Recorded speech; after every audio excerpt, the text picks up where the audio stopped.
Selamat datang di channel Edukim Ganesha. Sebelum kita mulai, biasakan berdoa terlebih dahulu dan meminta file kepada admin agar pembelajaran lebih terstruktur. Baik, kita langsung saja ke soal SBMPTN Geografi di bab sumber daya manusia. Oke, soal nomor 1 dari SBMPTN tahun 2020. Perhatikan pernyataan berikut. 1. Tingginya tingkat partisipasi sekolah. 2. Tingginya angka pengangguran. 3. Tingginya indeks pembangunan manusia. 4. Tingginya angka ketergantungan. Bonus demografi jika tidak dikelola dengan baik akan dapat menimbulkan permasalahan demografi pada masa mendatang yang berupa A. 1, 2, dan 3 benar, B. 1 dan 3 benar, C. 2 dan 4 benar, D. 4 saja, E. Semua jawaban benar. Oke, saya berikan waktu 5 detik untuk teman-teman menjawab. Baik, jawaban yang benar adalah C, 2 dan 4. Jadi, bonus demografi jika tidak dikelola dengan baik akan menimbulkan ledakan penduduk yang berakibat 1. Tingginya angka pengangguran, 2. Tingginya angka ketergantungan, 3. Tingginya kriminalitas, 4. Rendahnya kesempatan pendidikan, dan kelima, tingginya angka kematian. Oke, soal nomor 2 dari SBMPTN tahun 2018. Perhatikan pernyataan berikut. 1. Menurunnya migrasi masuk, 2. Meningkatnya angka kemiskinan, 3. Menurunnya angka harapan hidup, 4. Meningkatnya angka ketergantungan.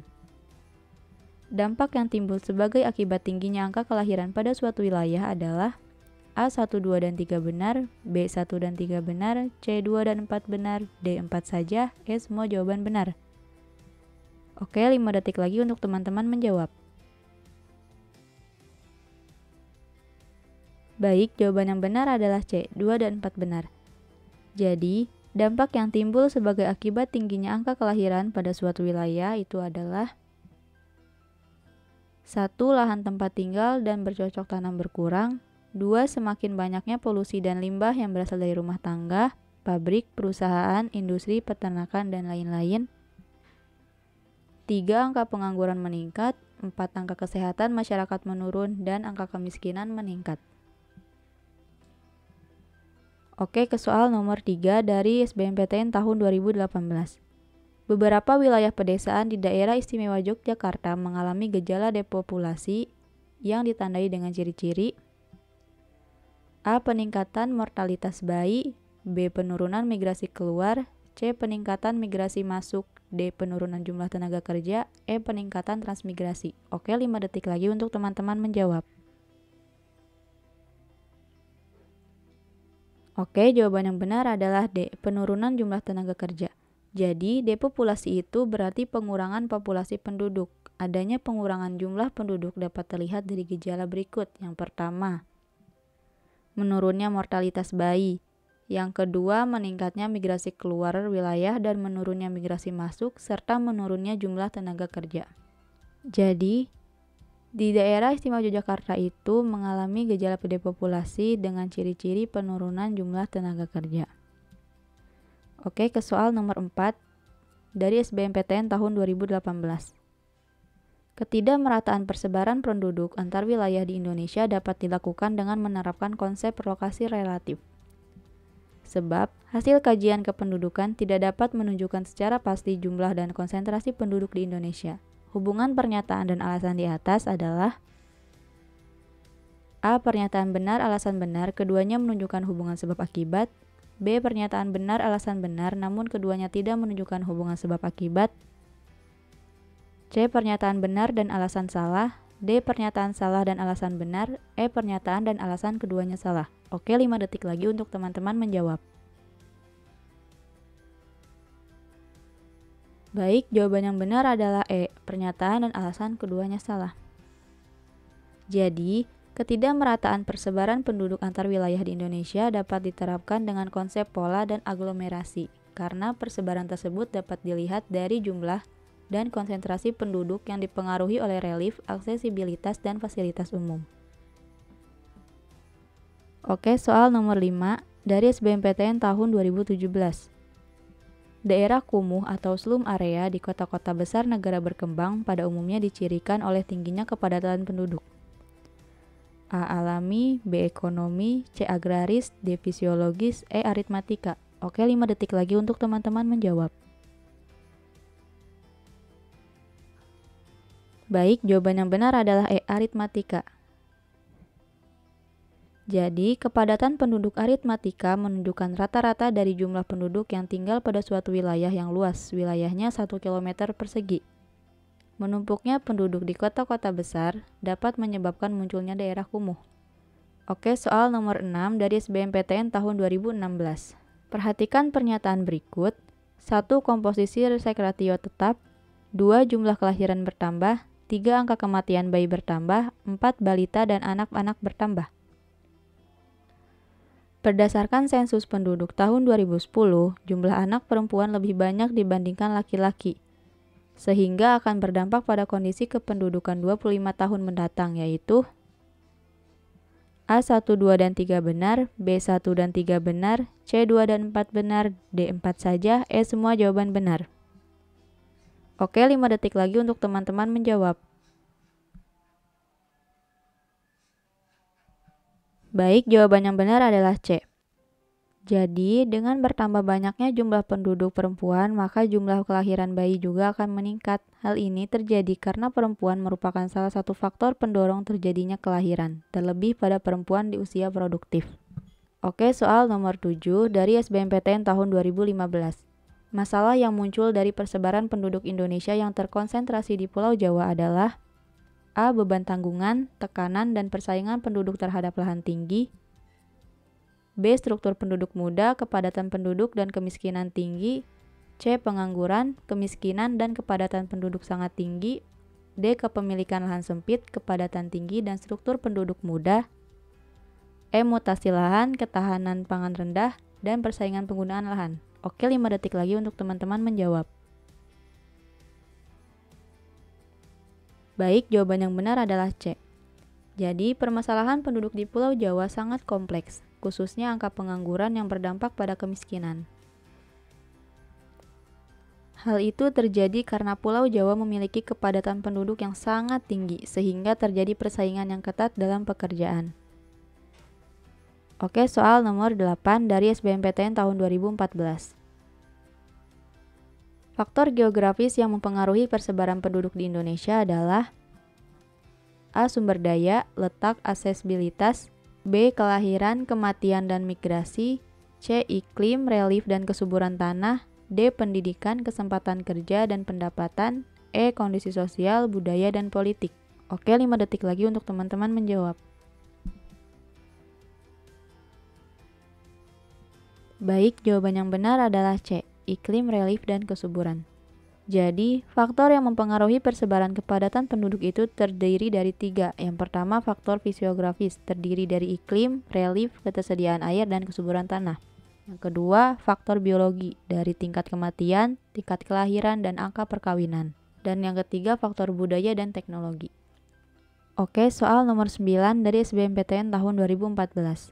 Jumlah penduduk yang banyak yang menjadi potensi dalam perkembangan wilayah karena A. Area wilayah permukiman menjadi besar. B. Ketersediaan jumlah tenaga kerja tinggi. C. Dinamika wilayah berlangsung cepat. D. Kebutuhan sandang pangan tinggi. E. Jumlah total pendapatan penduduk besar. Oke, 5 detik lagi untuk teman-teman menjawab. Baik, jawaban yang benar adalah C. Dinamika wilayah berlangsung cepat. Jadi, jumlah penduduk yang banyak menjadi potensi dalam perkembangan wilayah karena akan menyebabkan dinamika wilayah berlangsung cepat dibandingkan dengan wilayah lain. Oke, soal nomor 10 dari SBMPTN tahun 2014. Perhatikan pernyataan berikut. 1. Intensifikasi lahan pertanian. 2. Ekstensifikasi lahan pertanian. 3. Diversifikasi lahan pertanian. 4. Mekanisasi lahan pertanian. Cara paling tepat untuk pengembangan lahan pertanian di Pulau Jawa adalah A. 1, 2, dan 3 benar, B. 1 dan 3 benar, C. 2 dan 4 benar, D. 4 saja, E. Semua jawaban benar. Oke, 5 detik lagi untuk teman-teman menjawab. Baik, jawaban yang benar adalah B. 1 dan 3. Jadi, pengembangan lahan pertanian di Pulau Jawa itu adalah intensifikasi pertanian atau mengoptimalkan lahan, dan yang kedua diversifikasi jenis tanaman, yaitu penganekaragaman. Oke, soal nomor 11 dari SBMPTN tahun 2013. Perhatikan pernyataan berikut. 1. Meningkatkan usia wajib belajar. 2. Menekan angka kematian ibu dan bayi. 3. Mendorong partisipasi wanita di ranah publik. 4. Meningkatkan tunjangan anak yang lahir hidup. Apa upaya yang harus dilakukan untuk mengendalikan pertumbuhan penduduk Indonesia yang masih tetap tinggi? A. 1, 2, dan 3 benar, B. 1 dan 3 benar, C. 2 dan 4 benar, D. 4 saja, E. Semua jawaban benar. Oke, 5 detik lagi untuk teman-teman menjawab. Baik, jawaban yang benar adalah B. 1 dan 3. Jadi, metode yang dapat digunakan untuk mengendalikan pertumbuhan penduduk yang tinggi itu adalah 1. Meningkatkan usia wajib belajar, yang kedua menaikkan batas usia pernikahan, dan yang ketiga mendorong partisipasi wanita di ranah publik. Oke, soal nomor 12 dari SBMPTN tahun 2013. Perhatikan pernyataan berikut. 1. Melakukan pembatasan usia melahirkan. 2. Meningkatkan pendidikan perempuan. 3. Membatasi jumlah kelahiran penduduk. 4. Mengubah persepsi tentang nilai anak. Apa usaha yang dilakukan agar pertumbuhan penduduk Indonesia dapat terkendali? A. 1, 2, dan 3 benar, B. 1 dan 3 benar, C. 2 dan 4 benar, D. 4 saja, E. Semua jawaban benar.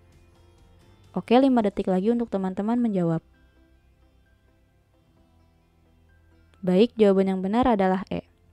Jadi, upaya menanggulangi pertumbuhan penduduk itu terdiri dari 1. Pembatasan usia melahirkan, 2. Peningkatan pendidikan bagi perempuan, 3. Pembatasan jumlah kelahiran, dan yang keempat mengubah persepsi tentang nilai anak. Oke, soal nomor 13 dari SIMAK UI tahun 2010. Faktor yang menyebabkan penyebaran dan kepaduan penduduk tiap daerah negara berbeda adalah A. Tanah yang subur dan mata pencaharian, B. Fisiografis, biologi, serta kebudayaan dan teknologi, C. Keamanan, kelahiran, kematian, D. Usia masyarakat, mata pencaharian, teknologi, E. Iklim, topografi, dan lokasi. Oke, 5 detik lagi untuk teman-teman menjawab.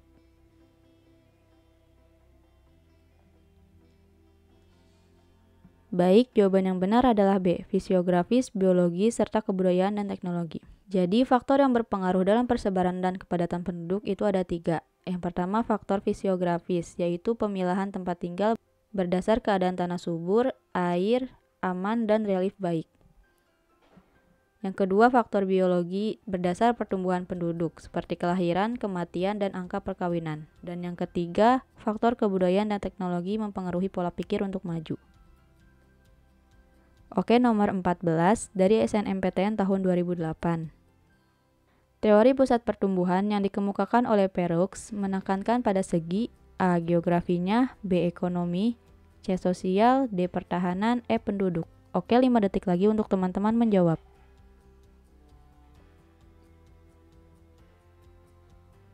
Baik, jawaban yang benar adalah B. Ekonomi. Perroux dalam teori pusat pertumbuhan menekankan pada segi ekonomi yang meliputi pertumbuhan menyebar dari pusat pertumbuhan ke wilayah sekelilingnya atau pusat yang lebih rendah. Lalu pembangunan kota merupakan proses yang tidak terjadi secara serentak tetapi muncul di tempat-tempat tertentu dengan kecepatan dan intensitas tertentu. Dan konsep pusat pertumbuhan berasal dari pengembangan industri di bidang ekonomi. Oke, kita ke soal nomor 15 dari SNMPTN tahun 2008. Untuk menghitung pertumbuhan penduduk yang paling sederhana digunakan rumus A. Gravitasi, B. Daya dukung lingkungan, C. Keseimbangan penduduk, D. Migrasi neto, E. Dependensi rasio. Oke, 5 detik lagi untuk teman-teman menjawab.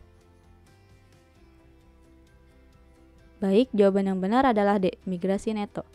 Jadi, cara menghitung pertumbuhan penduduk yang paling sederhana menggunakan rumus migrasi neto, yaitu menghitung pertumbuhan penduduk yang disebabkan oleh selisih migrasi.